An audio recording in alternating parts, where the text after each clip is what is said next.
Coming up on tonight's episode of Faith versus Culture, conversation with Kirk Cameron about Life Mark, about Roe, and a whole lot more. Coming up next. To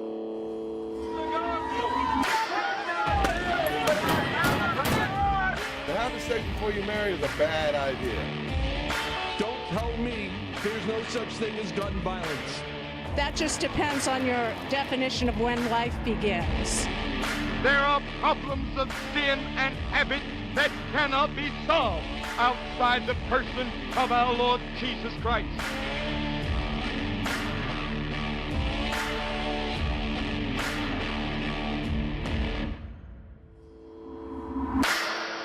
Well, hello and welcome to this episode of Faith versus Culture right here on the CBN News Channel. My name is Dan Andros. I'm managing editor of CBN's Faithwire.com. Joined today by Billy Hallowell. Billy, what's going on? Doing well.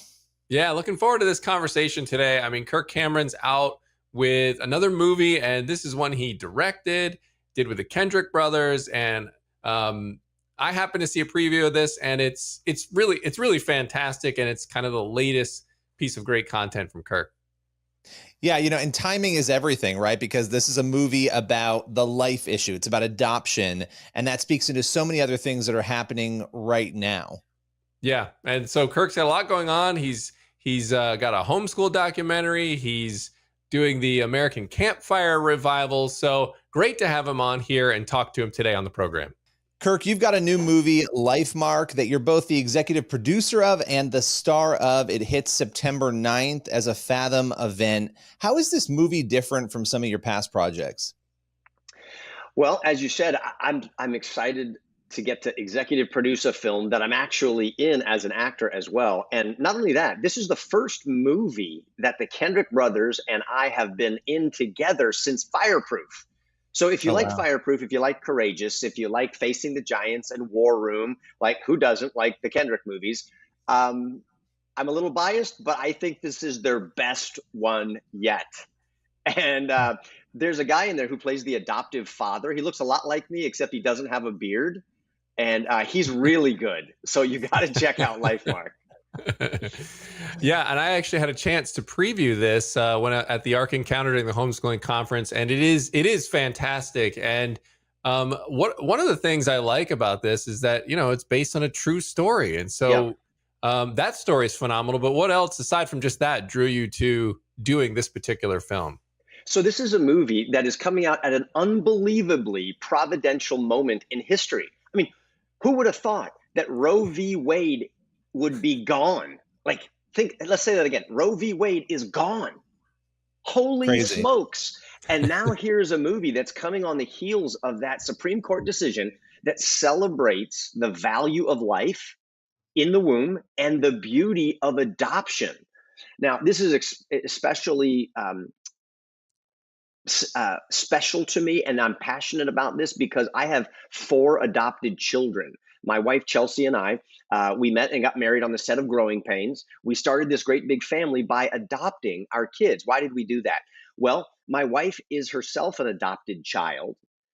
So think about this. My wife was 1 doctor appointment away from not existing.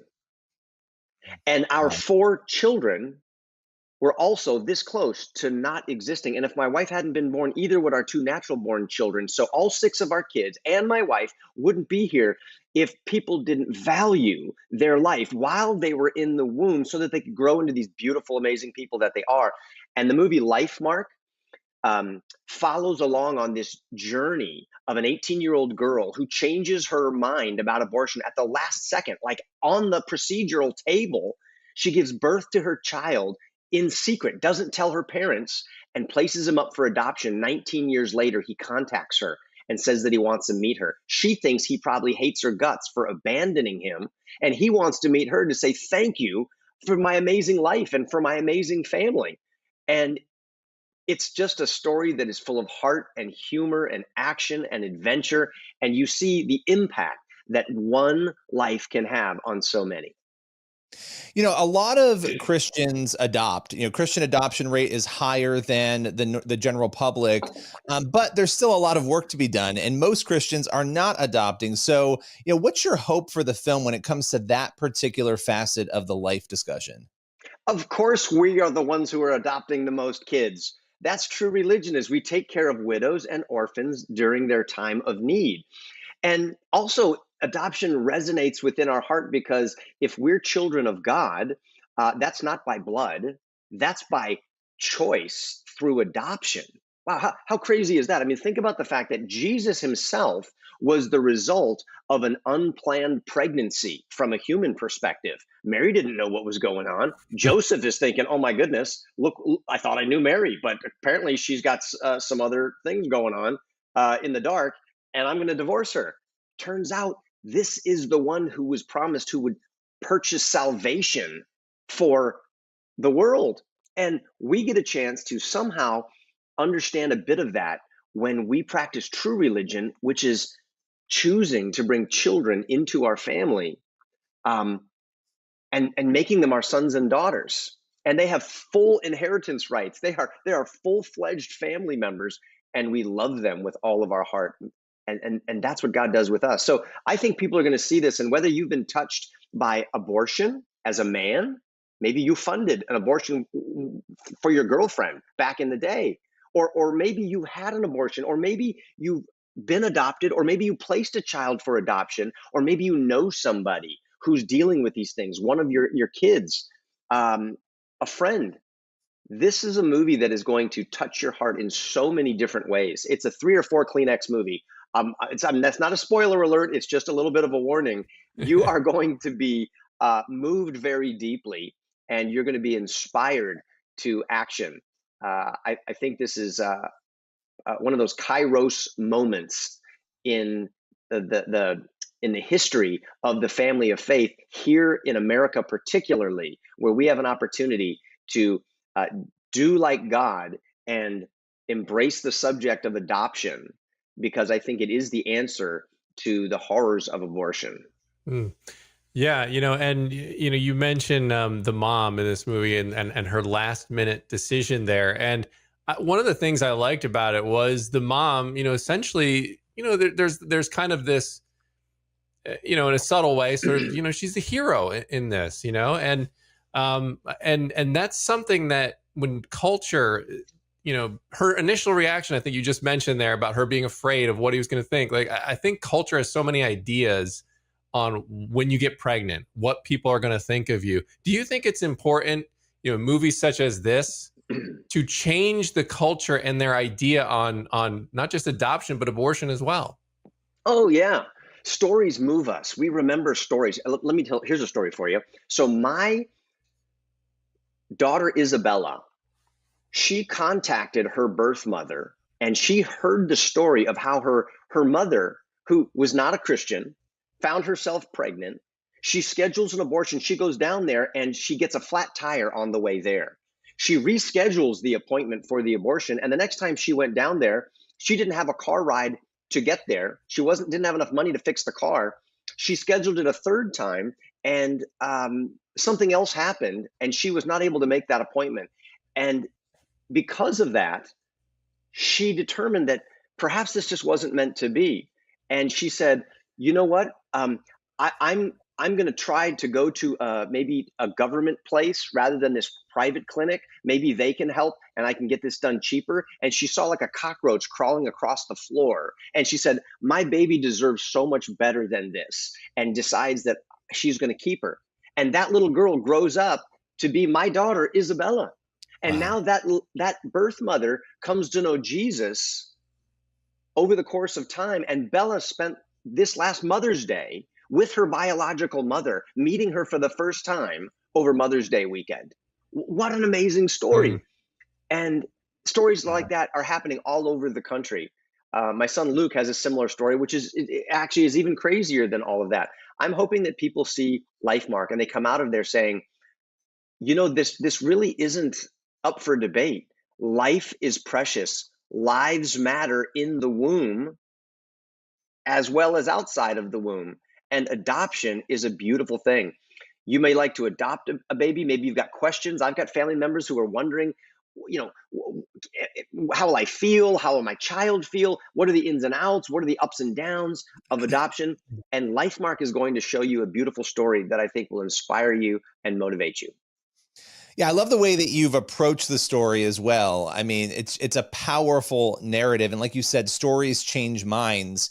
I want to ask you though, in sort of a practical sense, what do you think is maybe the biggest thing, and maybe there's more than one, but that people get wrong about adoption? There's a lot of claims about adoption, a lot of confusion about it. So, what do you think are one or two things that maybe you could sort of myth bust a little bit on that front? Well, we've adopted 4 kids, and our experience was great. Not every experience has been like our experience. I have some friends who've had some really challenging um, scenarios with their children.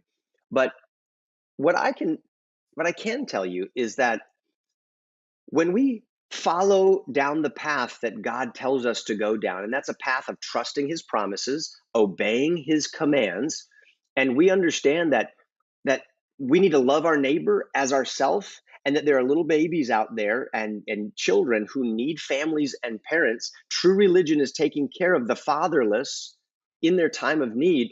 God's going to equip us to play the role in their life that they need us to play. When we engage with God in that process, miracles happen and history is changed.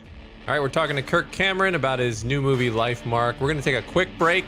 We will be back on the other side of the break. This is Faith versus Culture.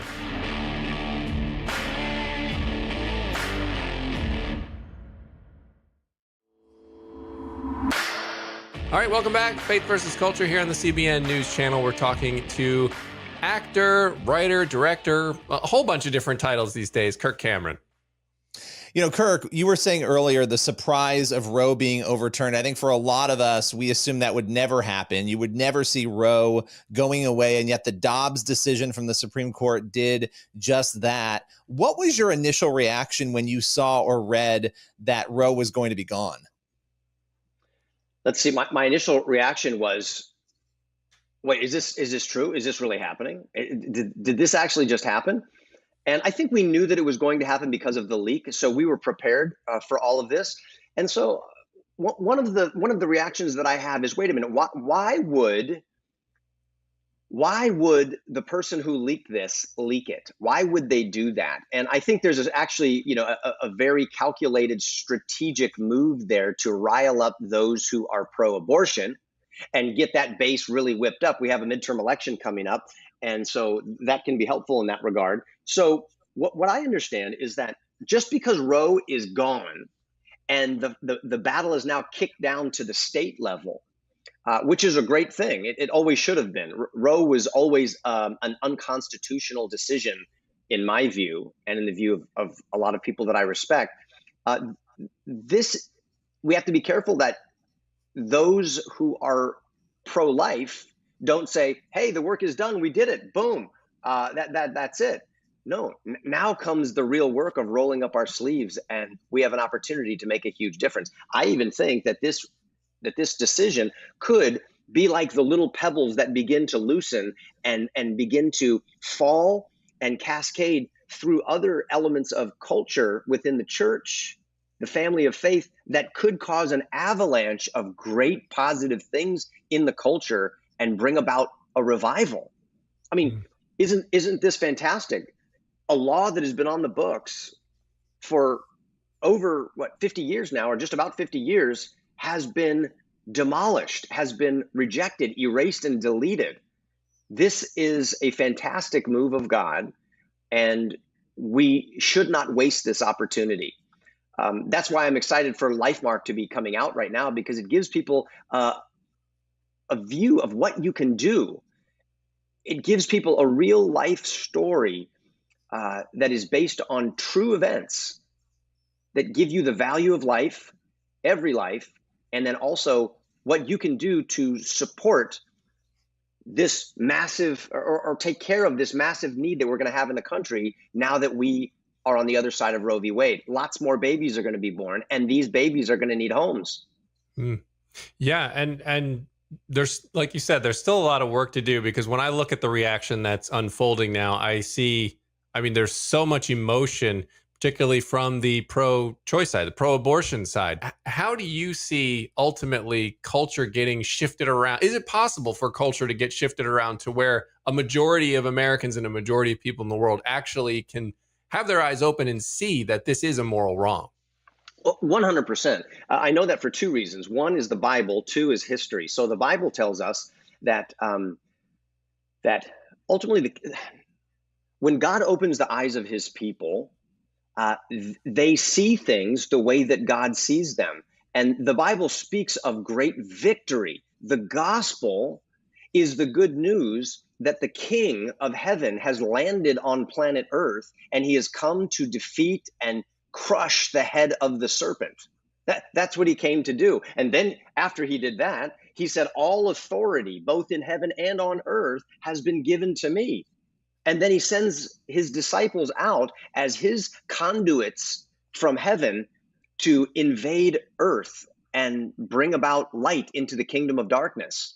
There was a great power shift where the God of this world was cast out. Jesus was lifted up, and he's drawing all men to himself. So we know that biblically, that the kingdom wins, it doesn't lose. It expands, it doesn't shrink. So yes, I believe that the transformation of the human heart and every heart is possible, because with God, all things are possible. And it doesn't take a majority to prevail.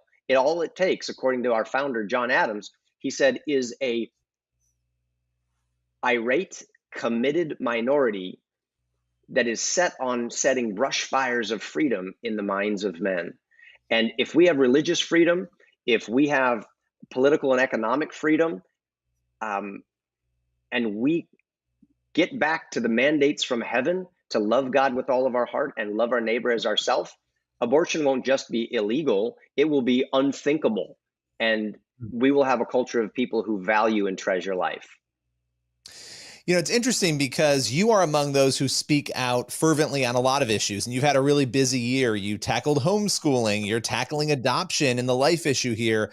I got to just pick something, don't I, and focus. Well, no, the point is, though, I mean, a lot of Christians are super quiet. They're afraid to speak out. We know that that is something that is happening within the church, and we could talk about that. But what is it that compels you to speak out, and how do you choose the different topics you're going to hit? Well, I could try to wax eloquent here and try to convince you that I've got all of this planned out with some master strategy. I really don't. I see things happening within our cultural sphere, like COVID, that sent millions of children home from public schools. Parents look on their laptop computer and discover that their children are being polluted and perverted, that they're grooming children towards sexual chaos, undermining the most important thing in the world, which is Christianity and a love for our country. And they yank them out of school, and now they're homeschooling them. Not because they wanted to, but because there's no other choice. And all of a sudden, parents are discovering other options and not sending the kids back. So I said, let's do an entire documentary about the homeschool movement. And that's how Homeschool Awakening came to be. And then similar with LifeMark, God providentially sent me a little documentary called I Lived on Parker Avenue. It's a 20-minute short film. You can watch it on YouTube. That's the story that became the movie LifeMark. And I just watched that, and we began making this movie. I called the Kendrick brothers and said, hey guys, I'm gonna make this movie, but you're really the pros at this. Do you think this is a good idea, or am I making a mistake? And Alex and Steven said, not only do we think it would make a good movie, we'd like to produce it with you. And so the three of us got together, and we spent 2.5 years making this movie, only to discover that the Supreme Court throws out Roe v. Wade only 3 months before the movie's coming out in theaters. So it's not my master plan. I think there is a master planner in heaven that's doing a much better job than I could ever do. What a great way to end here. Kirk, thanks for joining us. The movie is LifeMark. It hits theaters on September 9th. Thanks again, Kirk. Great to talk to you guys. We'll be right back with more Faith versus Culture in just a moment.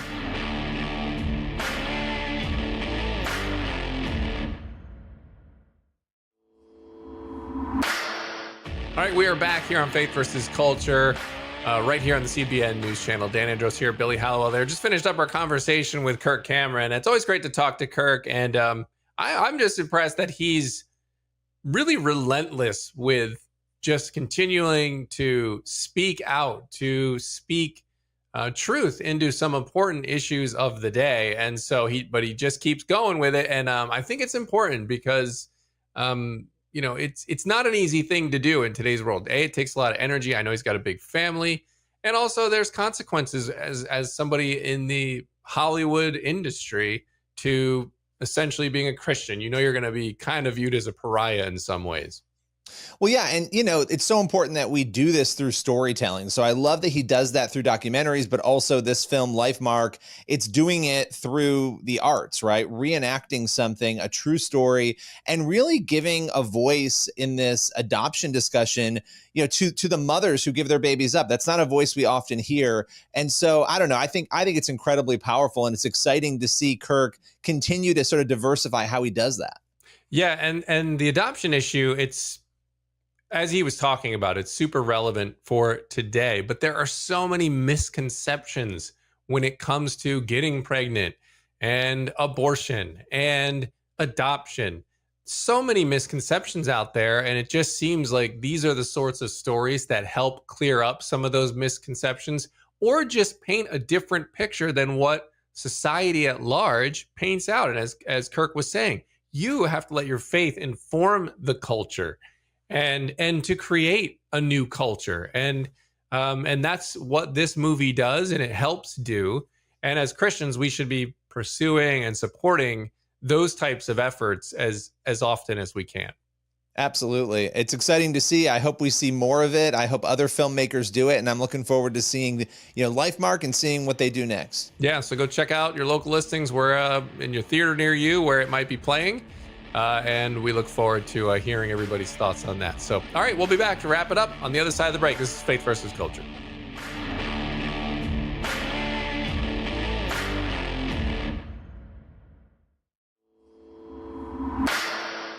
All right, that's all the time we have for this episode of Faith versus Culture. As always, thank you so much for being here. We will be praying for you as you go throughout your week. And Lord willing, we'll see you back here next time. God bless.